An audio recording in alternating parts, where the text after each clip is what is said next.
Anxiety is high amongst tens of thousands of Air Canada travelers, with the airline already canceling dozens of flights. That number is expected to jump to 500 cancellations tomorrow ahead of a possible full work stoppage come Saturday. And if that happens, roughly 130,000 passengers are expected to be impacted each day. We recognize this is a difficult situation, and we deeply regret the impact that CUPE's strike is having on our customers. At a press conference Thursday morning, Air Canada executives attempted to update the public on the looming disruptions, but were interrupted by striking flight attendants who stood silently just meters away holding signs, further displaying just how fragile negotiations have become. And then on late Thursday evening, Air Canada took to Twitter to share that they saw close to 300 flight attendants, twice as much as usual, not report for work, adding it will result in additional cancellations. At issue, wages, unpaid labor when planes aren't in the air, and better rest periods for workers. Air Canada says it has offered a 38% total compensation increase over 4 years, but the union's president says that's not enough. They seem to feel that our flight attendants are best suited with an 8% wage increase that will still keep them at the poverty level. And that respectfully is the challenge. On the other side, executives say they've so far responded to every offer from the union.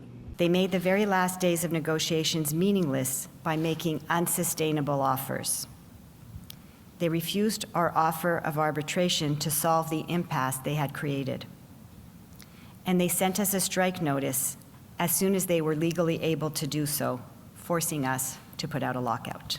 In the meantime, Labour Minister Patty Hajdu is urging both sides back to the bargaining table, adding that she has also sent the union a request to enter arbitration and is awaiting a response. Back to the airport now, where anxiety is running high as travelers don't know if they'll make it to and from their destination. Our long-haul flight from Vancouver to Singapore got cancelled, and we had to get rebooked last minute.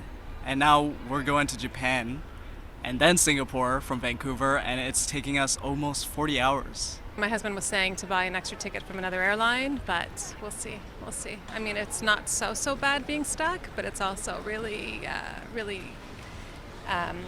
anxiety causing. Let's leave it at that, yeah.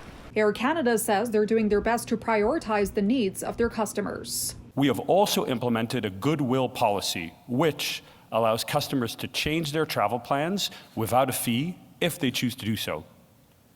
It's important to note Air Canada Express services will continue. Toronto Pearson is also preparing for the strike by adding more terminal staff to assist passengers, coordinating with Air Canada on an aircraft parking plan, and adding more resources to ensure smooth operations. And for now, as the strike countdown continues, Air Canada is urging their customers to check their flight status, look at possible rebooking options, and do not come to the airport without receiving a flight confirmation. At Toronto Pearson, Jazan Grewal, City News.